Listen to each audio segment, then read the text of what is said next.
Watch how this CEO destroyed a $900 million deal over a single insult to his mom. Sounds unbelievable? Wait till you hear what they said and who they said it to. She walked into the ballroom with grace, wearing a cream suit and a quiet smile, but the moment they saw her skin color, the laughter started. Maybe the kitchen entrance is more your style, one woman scoffed, not realizing she was mocking the mother of the man who owned the entire deal. What happened next stunned the room and changed the future of an empire. He didn't raise his voice. He didn't argue. He just tore up the deal and walked out with his mother. Because some things are worth more than money. Want to know the full story? Head over to Behind the Billions and hit that subscribe button for more powerful, real-life stories that prove character always comes first. Excuse me, ma'am, this event is for members and their invited guests only, said the young blonde hostess, her tone syrupy sweet but sharp underneath, like a knife dipped in honey. Evelyn Brooks, dressed in an elegant cream suit and matching wide-brimmed hat, paused mid-step. Her gloved hand clutched the invitation tighter, the gold-embossed lettering trembling just slightly. She had raised a billionaire son. She had built a life on quiet strength and hard work. But in that moment, in that sea of glittering chandeliers and pearl necklaces, they didn't see her as someone to respect. They saw her as someone who didn't belong.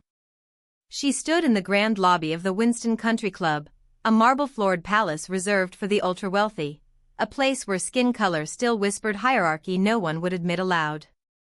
"I'm here for the Whitmore Investment Gala," she said calmly, holding out the invitation. "My son is one of the keynote speakers. He told me to meet him here." The hostess didn't take the invitation. She didn't even glance at it. Instead, she turned slightly and tilted her head toward a group standing near the bar. "Should I call security?" The question wasn't for Evelyn. It was a performance, meant for the people laughing behind her back. One woman in the group, a slim, perfectly polished blonde in a navy blue gown, looked Evelyn up and down like she was furniture that didn't match the decor. "Oh, no need to make a scene," she said, smiling widely at the crowd around her. She probably just got confused. "The kitchen entrance is around the back." Laughter erupted. Men in tuxedos clinked glasses. Some smirked, others chuckled openly, amused by the show. Evelyn didn't flinch. But inside, something cracked. She thought of the years she spent working 2 shifts, one as a cleaner in a downtown hospital, the other at a diner where she memorized the orders of men who never once learned her name. She thought of the nights she stayed up sewing clothes for her son when they couldn't afford store-bought ones.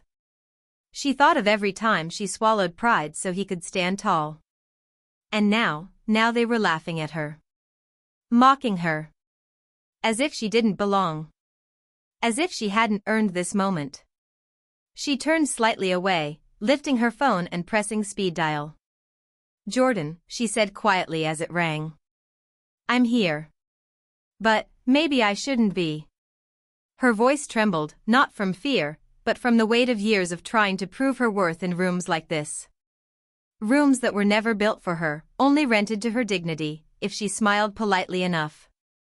The call connected. And everything that happened after would rewrite the story they thought they were in charge of. Jordan Brooks was no stranger to the odds.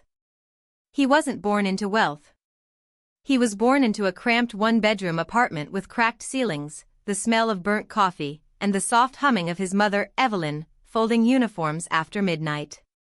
She raised him not just to succeed but to lead.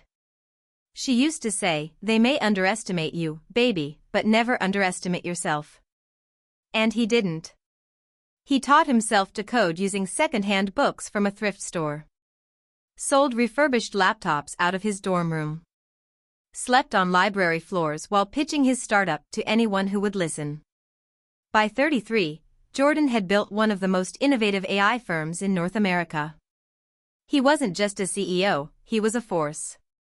But despite the boardrooms, magazine covers, and billion-dollar valuations, Jordan never outgrew humility. And he never forgot who made it all possible. His mother was his anchor. She was the one who believed in him when he didn't believe in himself. The one who stayed up feeding him lessons about Malcolm X and Maya Angelou when the power got cut and the only light came from a candle on the kitchen table. She was the reason he stood tall in a world built to keep people like him on their knees. That morning, when Jordan received the invitation to finalize the $900 million merger with the Whitmore family, he'd felt cautious. Richard Whitmore and his circle represented a different kind of wealth, old wealth. The kind that didn't just own companies, it owned spaces. Like the country club where tonight's gala was being held. A space that didn't need to post members only on the wall, you could feel it in the air. Still, Jordan thought things had changed. That perhaps, after all the contracts, awards, and mutual respect they'd built, he'd finally earned a seat at their table. Then his phone rang. "Jordan, I'm here, but maybe I shouldn't be," his mother said. Her voice wasn't loud, but it cut through him like glass. "What happened?" he asked, halting his steps just outside the ballroom. There was silence. Then a hesitant whisper. They told me the kitchen door might suit me better." Jordan stopped cold. His fingers clenched around the velvet folder containing the final contract. All those handshakes, all those compliments, they meant nothing now. They had humiliated his mother.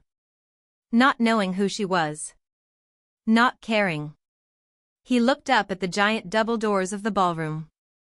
Beyond them were suits, champagne, press cameras, and a check with 9 zeros on it. He didn't blink. Didn't hesitate. Jordan turned on his heel, phone still to his ear. "Mom," he said, his voice low and steady, "stay where you are. I'm coming." As he strode toward the ballroom, something inside him clicked. This wasn't just business anymore. This was personal. This was justice. This was legacy. The ballroom sparkled with wealth. Crystal chandeliers bathed the crowd in golden light. Waiters glided between groups with silver trays of champagne. Laughter bubbled up from every corner, artificial, easy, entitled. Evelyn stood alone at the edge of the room. Her shoulders square, her posture poised, but her eyes betrayed the storm inside. She had never been one to cry in public, but the sting of their mockery still burned on her skin like acid. And then, the doors opened. A hush rippled through the room like a sudden cold wind. Jordan Brooks entered, dressed in a sharp charcoal suit, his stride silent but commanding. He wasn't smiling. He wasn't shaking hands. His presence was thunder wrapped in silence. The Whitmores, Richard, his son Blake, and his wife Deborah, turned toward him with gleaming grins. "Jordan. We were just about to." "Everyone," Jordan's voice cut clean through the room. "May I have your attention?" It wasn't a question. Conversations froze. Forks halted midair. All eyes shifted to him. Jordan motioned toward the side of the room. "This is my mother," he said, walking over and gently placing a protective hand on Evelyn's back. "She was invited here tonight. By me. As my guest. As the woman who made all of this," he gestured broadly, "even possible." A few gasps. A flicker of recognition spread among the guests. "But before I could greet her," he continued, his voice growing sharper, "she was stopped. Humiliated. Told she must be lost. Suggested, by some of you, that the kitchen entrance might suit her better." No one moved. Jordan's eyes locked on Richard Whitmore, whose fake smile began to falter. "I came here tonight to sign a $900 million deal. A merger that was supposed to represent a new era. Progress. Integrity. Partnership." He opened the folder he carried and slowly pulled out the contract, still unsigned. Then, he tore it in half. The sound of paper ripping echoed like a gunshot in the stunned silence. The entire ballroom stared in shock. "I will not do business with people who pretend respect in boardrooms but show their true colors in ballrooms," Jordan said, loud and clear. "I will not align my legacy with families who still believe skin color determines worth." Richard stepped forward, red-faced. Jordan, let's not be hasty, this was obviously a misunderstanding. No, Jordan cut him off. The only misunderstanding here was thinking I'd ever sign with men like you. He turned to Evelyn and extended his arm. She took it with quiet grace, chin lifted, tears threatening to spill, but pride holding them back. Together, they walked out. And no one dared stop them. The news hit faster than champagne bubbles popping on marble floors.